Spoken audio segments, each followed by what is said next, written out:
Well, we're day 2 for us, so we got started Sunday. It's been a blur since the championship game, that's for sure. Just because literally went right out on the road and had a crazy week last week. Our guys had a chance to be off last week, finish classes. It's been a while since we've had a schedule like this because the finals have been pushed back a week, recruiting went back a week, and so this is like old school week, bowl prep, where we meet, practice, and then we go recruit, and then we come back, meet, practice, go recruit, come back. So we haven't done that in a while. Normally when we've had this week, it's been dead period. And so it's really just been almost like camp. So our guys are in finals, so we're having to meet and practice around finals and be very strategic with our time. Plus we got to recruit, but it's been good. Yesterday, we started Sunday, and then yesterday was really just all of us, a whole staff day. We really didn't recruit, just full staff day, kind of get our arms around everything. Had a player meeting, and then they kind of got going into their finals. And then today and tomorrow is a combination of meet, finals, practice, recruit, you name it. And then Thursday is a kind of a heavy final day, be all recruiting. And then we'll be done and pretty much all ball Friday, Saturday, with maybe some guys going out Friday night to see some basketball games and stuff. So busy week, busy time to get to the dead period. And we'll break out of Clemson next week. Got a bunch of guys that are already graduates, a bunch of guys that are graduating next week. We got a graduation ceremony on the 21st, graduation on the 22nd. We will arrive in Miami on Christmas Day. That'll be kind of, when we kind of have our first team meeting once we break, and then try to have a normal week. Basically, Christmas Day will be like a Monday for us, and then try to have a normal week of prep down there. But it's been busy, but it's been really fun. I'm excited about the opportunity that we have. I'm proud of our team.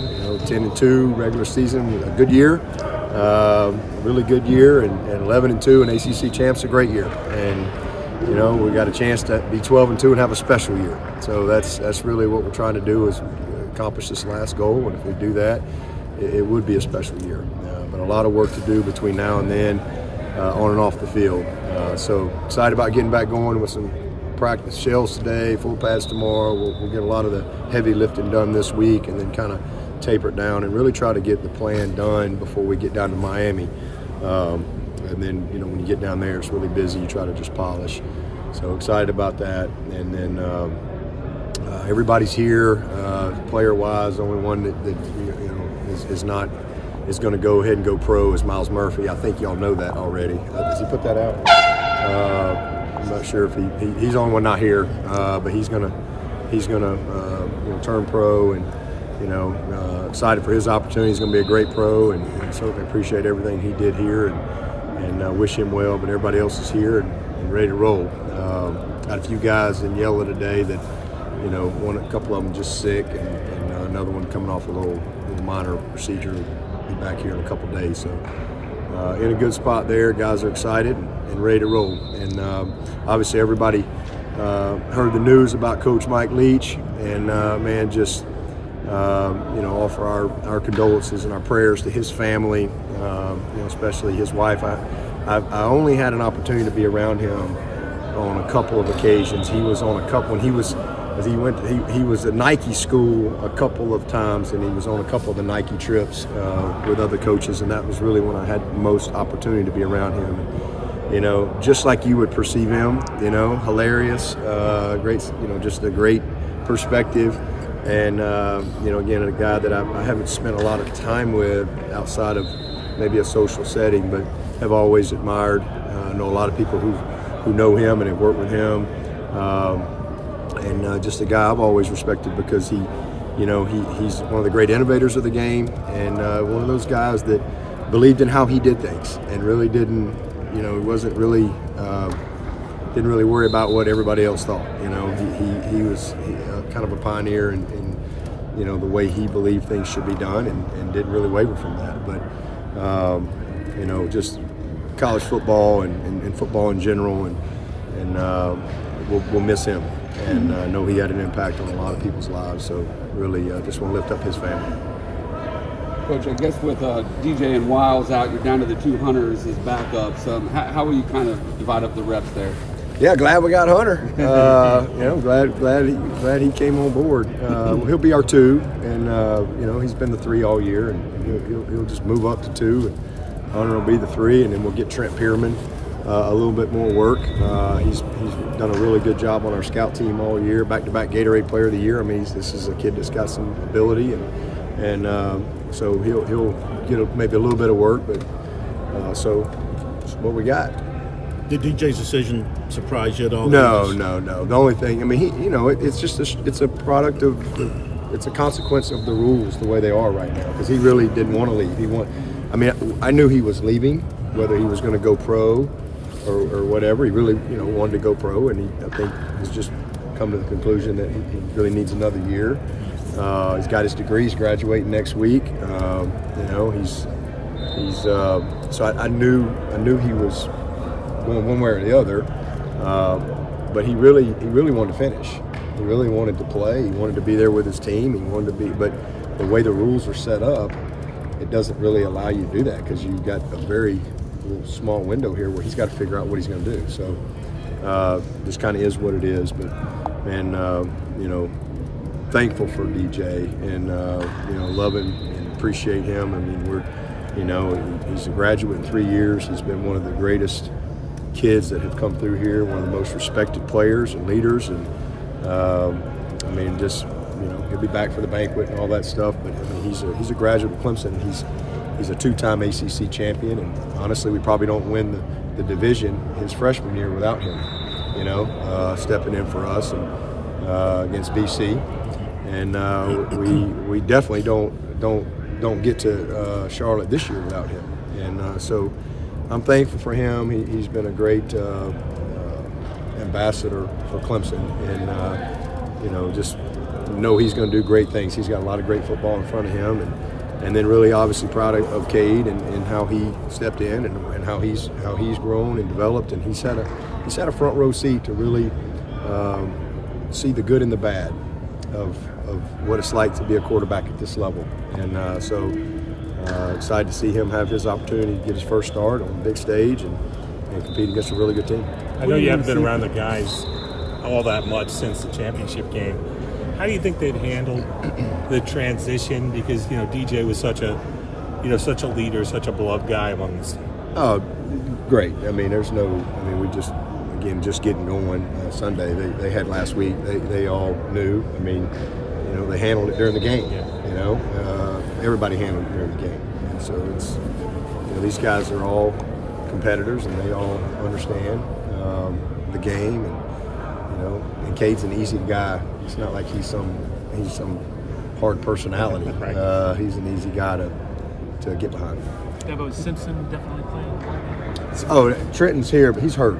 Trenton's not going to be able to play, but it's not because he's not here or going pro or all that stuff. But he can't play. He'll probably be ready in about 3 weeks, but that's probably going to be right about kickoff time or right after. So he missed the game. He was battling the ankle, and then he re-injured it in the championship game. I assume y'all saw him come out of the game, and I didn't think he was going back in, to be honest with you. But he next thing I know, he's over there tapping me on the shoulder saying, "Coach, I got to go." And they rubbed some dirt on it, taped it up, and he finished. And man, I got a great appreciation for Trenton for that. It'd been real easy for him to kind of stay on that sideline. And fortunately, he's not going to have surgery. We thought he might have to have a tightrope, but they don't think he's going to have surgery. But it's probably about 3 weeks before he's going to be ready to play. And but he's here with us and all that stuff, and that's another guy that's not going to be available. What do you want to see from Cade over the next year? I know what he's doing. I don't know. Has he put anything out on what he's doing, one way or the other? Trenton? I don't think so. Okay. Well, I'll let him do that. So I know what he's going to do, but I'll let him do that. What do you want to see out of Cade the next 3 weeks? And does anything change when he goes from the backup role to the starting role? A lot changes. Light gets a lot brighter, and everybody's going to be rooting for the backup. So your mistakes get magnified. If you don't comb your hair right on that day, it gets magnified. Scrutiny gets a lot greater, and that just comes with it. But obviously, I mean, we rep our two quarterbacks, equally. So he's always got, but now he's repping with all the ones. He's always gotten some reps, but now he's getting all the ones, and he has to lead now, from out front, as opposed to, not that he's not leading, but he's the guy, and so there's a lot that comes with that. But this kid's been doing this a long time. He's well prepared and ready and excited to have this opportunity. Dabo, what was the conversation like with Miles, and was that a decision you expected from him?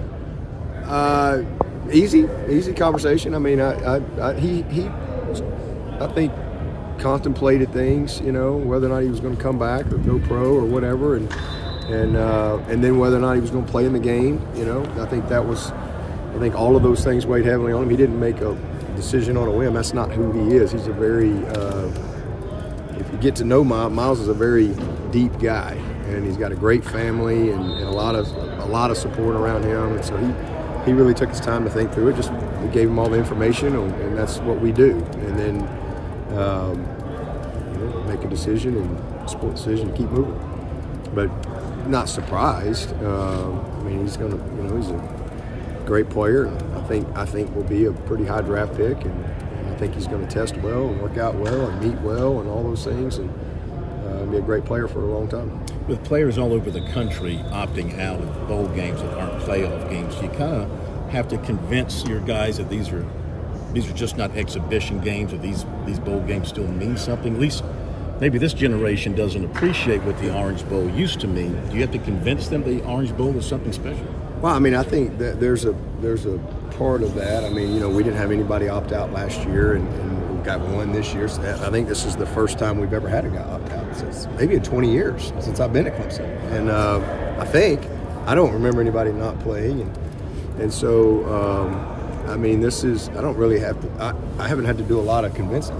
These guys are all out here, and they all want to play. They're all excited about going to the bowl game, and honestly, these are the experiences that when it's all said and done, that they're going to remember and cherish. These times, these moments. But it is the culture's different. Things have changed. Society's changed. So it's, I think, more guys not playing for whatever reason. But I know here. I mean, even just since I've been here, I know Gaines Adams played. I remember him playing. I remember just him since I've been the head coach. I mean, these games are important. I mean, 2009, C.J. Spiller. I mean, Music City Bowl. I think he probably went from maybe a teens pick to the 9th pick. Coldest game in the history of Clemson football, and he was the MVP.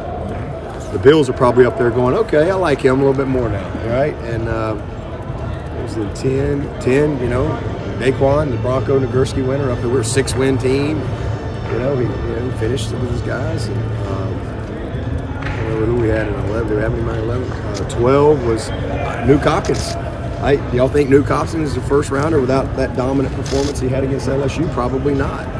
2013 was Sammy Watkins. He was a surefire first rounder. I don't know that he was the 4th pick in the draft until after the Orange Bowl. I think he had about 16 catches, and that game was pretty important. And 2014, the Russell Athletic was Vic Beasley and Stephon Anthony, 2 first rounders. It's to each his own. I think certainly as a coach, you always want your best players, but at the end of the day, you just want to know who's ready to play and who's all in, and you get ready to go play. But you don't really spend any time worrying about it. But I do think that at least here, this game's been important to a lot of people. And, the guys have always chosen to play, but if they don't, no big deal. Let's get the guys that are ready to play and let's go play. What have you seen from Jeremiah Trotter this year? He goes from kind of a behind-the-scenes guy a little bit last year, and this year he earned second-team All-American. Tough sledding in the ACC, isn't it? Yeah. Guy can't make all ACC, man, and but he can make All-American. It's tough sledding. Make All-Conference as a Clemson Tiger. I can't figure that one out. But he's just a baller. I mean, he's an incredibly instinctive player. He's exactly what we thought he'd be in the recruiting process. I mean, obviously he's grown up around the game his whole life, and he got a chance to really learn last year behind two great ones in Skousk and Balin, and he's put the work in. He's incredibly focused. He's not a distracted kid. He's about his business all the time. He handles himself. He acts like a pro. I mean, he's one of them guys you tell people, you want to be a pro? Well, how about act like one? How about think like one? How about work like one? How about prepare like one? Study like one? Make sure what your actions and your habits align with what you want. He's the epitome of that. He knows exactly what he wants. His actions and his habits align exactly with what he wants. And so he's on his way. And it was good to see him have the type of year. He's last, 5 games or so? I mean, he was as good as a player as there was on the field and in the game. And it really gives him a lot of momentum and sets him up, going into next year to be exactly the type of person. And the biggest thing, I mean, you see it in the production on the field, but it's who he's becoming as the quarterback, as the leader. He and Barrett, two special guys. Wood as Yeah. Wood as moves up. Yeah. Did you give any advice to him? Yeah, I mean, you just you give him the information, NFL-wise and all that stuff, and then talk through whether you want to play or not. And again, every coach wants your best players. I mean, you certainly wish you had all your best players, but again, you understand it, you get it, you respect it, and you don't have to. You can agree to disagree and still love each other, right? So I just gave him my thoughts, and it's his decision. It's not my decision. So his decision, and high five him, love him up, see you at the banquet. Let's we got to go get ready to play. Take a couple more for Coach. Coach, with signing day next week, seems like the hay is pretty much in the barn, as is usually the case. Yep. Yeah.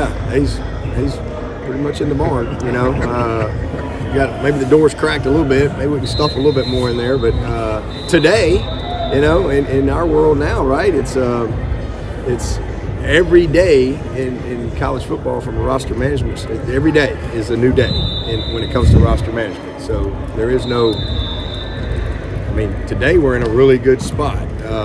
Tomorrow may be different. I don't know. That's just the reality of college football. But this is going to be a really special class on top of last year's class. Really like the group that's coming in here, and I think we've addressed our needs, and it's going to be fun. You see where I don't remember the school, but one school I saw a tweet that the coaching staff is going to have in-home visits with their current players to try to re-recruit the current players to stay. Yeah. Do you envision that happening? Well, I can believe that's happening, but I think if you're having to do that at this point after the season, the hay's probably out of the barn, or the train's left the station. Maybe that's a better way to say it. I think you got to. That just goes to your daily approach and how you do things day in and day out. I think if you got to all of a sudden recruit them at the end of the year, it's probably a little too late. Probably should have done that along the way. I mean, that's just, I think, but am I surprised? No. I mean, we've got a lot of places that are new and just getting going as coaching staffs and things like that. And there's a lot going on out there in college football. It's crazy. It's crazy. It is crazy.